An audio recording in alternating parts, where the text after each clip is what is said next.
Well, lads, this is like old times, isn't it? Indeed it is. It's a long time ago now. It is. We're looking back to 1966.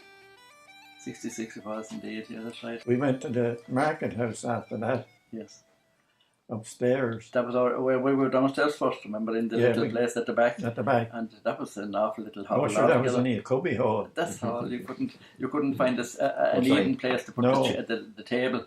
It was rocking on the uneven floor. I'm sure we were talking about a time when it seems absurd now to think of what people were living on. Oh God, Yes. even Dr. Gorman had a difficult period. He did, of course, yeah. And he had a big family, of course, and too. He did, and he was a dispensary doctor, and in most cases people weren't paying him at all, you know what I mean? But, very, very nice fellow, though. He certainly was, yeah. My Uncle Jim had the harness makers across the road. He did, that's right. Ireland. Yes, that's right. And I used to be over there with him. And I was over this day anyway, and he was working away at the bench, and I was looking out the window.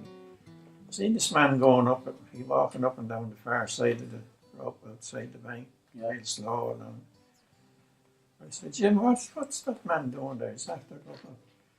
Oh, he's just probably going in for a loan. He's looking up courage. Yes, oh, sure, he went up as far as the barrack this time. He took a real quick turn and came down and straight into the bank.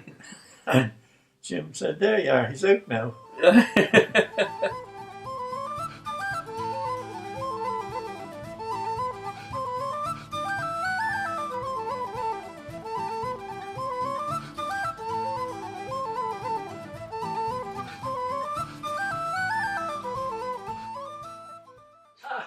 How are you doing? Someone asked me to go to the first meeting, and then the number one book, and I was trying to get to have it for today. You're number one. I was number one on the book. I'll have it, if I go down to the dance, I'll have moved it out by then. God, it was a pretty slow start. It was indeed. I remember the night it started now. I didn't know that I'd be looking for money, or I'd drove in from bad money, and I'd only be 10 shilling note, and it was £1. And Dr. Gorman was, he said, you do too. Oh, he did, yeah. Dr. Gorman was saying, he said, give me a loan of 10 bottles tomorrow, and he slipped me a 10 shilling note. I had never even heard of credit union. Well, I might have read brief references to it on the papers, but I didn't know much about it at all. And I was working in the post office at the counter. Bob Kinsley, he was the town clerk, part-time town clerk at that time, and he latched onto the idea of credit union, and he investigated it to see how would it work in the Gorey context. And he came in to me one day in the post office, and he said that he was telling me about this great new idea, and had I heard about it, and I said vaguely, I had a vague notion. So he filled me in a little bit on how it could be very useful for Gorey town, and asked me would I be interested in taking part. And of course I was only too willing to take part, especially having had my experience with the bank previously, which wasn't very good. So I said I would certainly lend a hand. And Bob said, well, bear that in mind. He says, I'll go and I'll try and recruit enough people to get the credit union going as well. And at one stage, maybe I should have had 20, 25 people, I suppose, but then for one reason or another, people dropped out, but eventually we had that hardcore of 16, and that on the final night then when we decided this is it, time is ripe, we'll go. That's when we took a pound from everybody who was in the room and issued the membership numbers, and credit union was formed.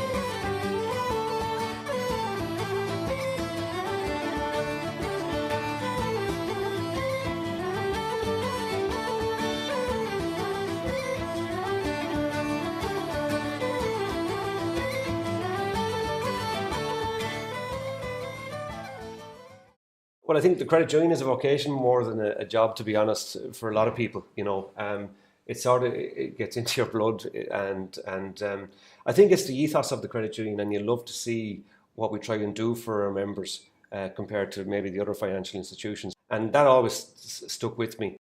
I suppose, especially it's been compounded in the last, you could say, I suppose 6 to 8 years with the financial crisis, where the credit unions weren't hugely involved in any of that, still were there to assist their membership. And that's what we're here today to do as well, even though it's become such a huge financial institution in the town. But that's our target, is to become the primary financial institution in the town, but it's to do it with the credit union ethos. The car draw, it's self-financing, so it doesn't cost us anything. So it depends on the amount of money we have in the fund as to the number of cars we can give away. It's €5 per month, and there's been a huge uptake, and I think we're well over 60 cars at this stage that we've given away since about April 2007, I think was our first one. With the credit unions, we always try to maintain, especially Gorey Credit Union, that we'd have tellers there, that people come in, they can talk face to face. We offer a service there that we're open 6 days a week, Monday to Saturday. The banks, once Saturday comes, they're closed. We want to keep the personal touch there with our members there. They know who's coming in. People aren't afraid to ask the questions then. They're not kind of pushed over to a machine. People have been so loyal to the credit union, even through the lean years, and which has made us the success we are today. But now that things are getting better and you can see the banks coming back into play again, our members don't forget where looked after them in the first place, and long may that continue.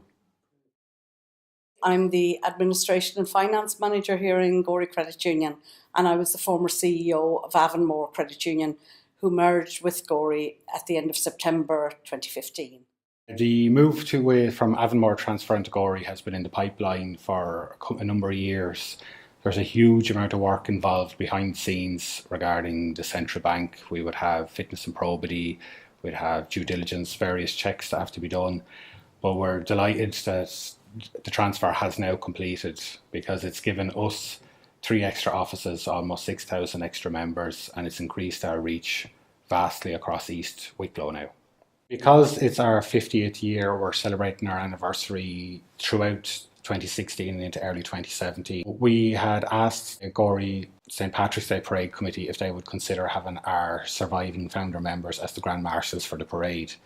So they were delighted to agree to that. So we held a launch night here in the credit union last Friday night, whereby we had some traditional Irish music in the building. Everybody had tea and sandwiches. We had a cake.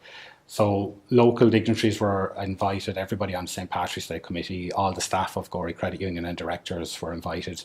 So on the night we had about 30 or 40 people in attendance, which basically just honoured the long tradition of the St. Patrick's Day Parade here in Gorey, and indeed our surviving founder members who are going to be the Grand Marshals in the parade this year.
Joe, had you any notion when it started of what it was going to become? I hadn't a clue, sure. Not a time. Not that I. No, it's a strange thing like that. that. How it come to get involved in it. Yeah. Can't remember. Yes. Yeah. But Got me Probably wrong. Mike Lacey, I'd say, probably got just Well, about maybe in. it might be like the average. Yeah. But nobody could foresee at all of the way things were going to go, you know. Oh no! Oh, no. Oh God, no! Mm. No, sure, none of us, I'd say, could foresee what it was developed into in, say, you 20 years' No, I time. didn't know what the way one way or the other, you know. It's just We sowed the seed and it grew. yeah, that was it. That was it. Accordingly, We can relax, I think. Oh, yes. We can be happy that we've left it in good and their hands. offices and all are super That is offices. grand, yeah. That is No, grand. it's very few in Ireland anyhow. That's good, isn't But it? it's good. Yeah. Very few, I'd imagine. Yeah. Fantastic show it is.